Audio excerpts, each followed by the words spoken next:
Selamat pagi teman-teman, selamat berjumpa lagi dengan channel kami Nilam Tani. Kali ini kami akan mencoba mereview tanaman kacang tanah kami yang kami tanam kurang lebih 35 hari yang lalu. Ini sudah rata berbunga teman-teman.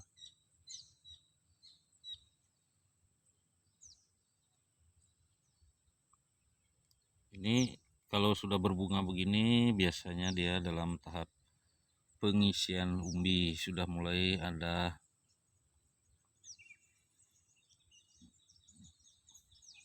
pentil-pentil umbi di akarnya.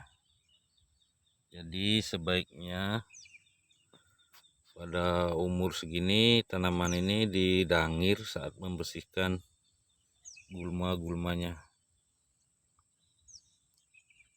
agar didangir dalam artian sambil menimbun pangkal pohon ini, agar diharapkan nanti umbinya semakin banyak teman-teman. Seperti kemarin ini masih di lahan yang sama.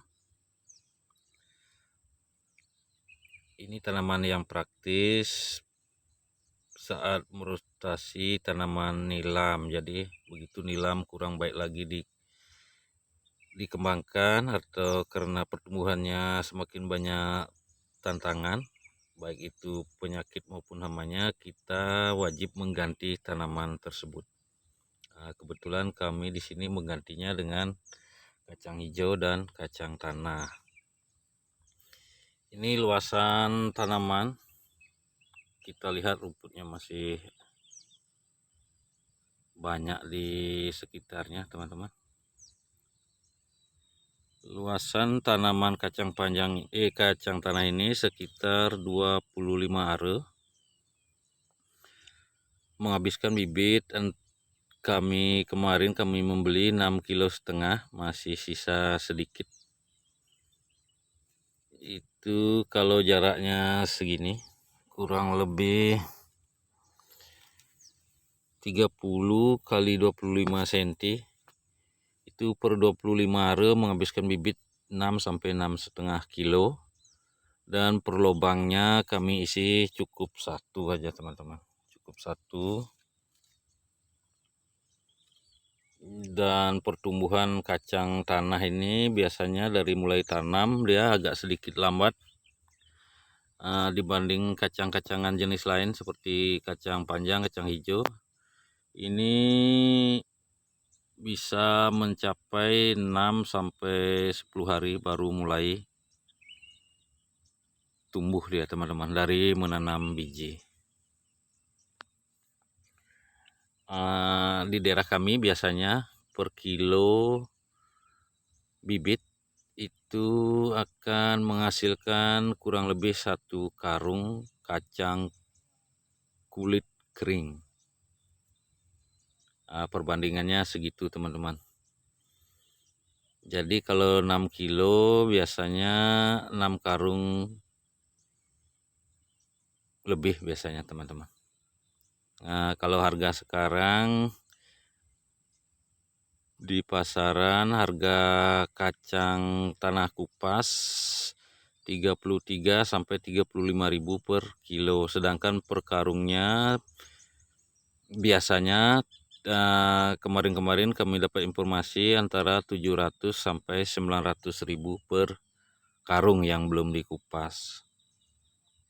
Jadi tanaman ini terbilang cukup praktis untuk rotasi tanaman nilam. Ini perlu diketahui, ini juga kacang tanah ini tidak kami pupuk dan sepertinya memang tidak perlu pemupukan teman-teman. Kecuali teman-teman mau memakai pupuk dasar, biasanya dia ditaburkan dolomit sama SP atau TSP teman-teman. Kemarin kami cuma bantu semprot dengan fungisida dan obat atau racun belalang.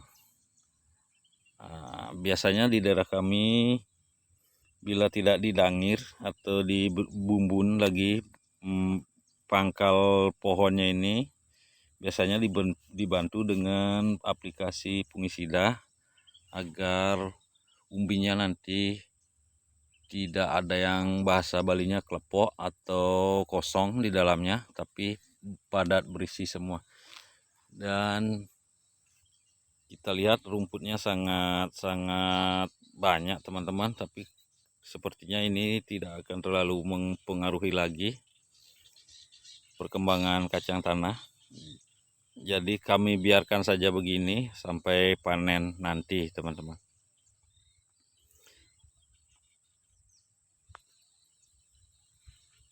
Ini terbilang cukup praktis, cuma waktunya, artinya waktu dia panen kurang lebih seumuran padi sawah teman-teman. Nah, yang di sebelahnya sebagian kami tanami kacang hijau. Jadi jenis kacang-kacangan ini hama utamanya biasanya walang sangit. Kalau yang berumbi hama saya rasa tidak ada. Tidak terlalu berpengaruh. Kalaupun dia sedikit bolong-bolong begini, ini masih di ambang batas, jadi tidak perlu kita obat teman-teman. Itu akan menambah biaya perawatan saja. Kita biarkan, tidak akan berpengaruh banyak teman-teman. Jadi sekian dulu video dari saya, semoga bisa memberi sedikit gambaran bagi teman-temanku petani pemula ketika mentok di nilam. Kadang-kadang teman-teman merasa bimbang mau menanam apa lagi. Nah, ini nilai jualnya sangat stabil teman-teman, tidak ada biasanya harga yang terlalu merosot. Kalaupun harga masih murah, ini bisa ditahan dulu sampai harga benar-benar kita sepakati. Jadi tetap semangat bosku, salam wangi, sukses selalu.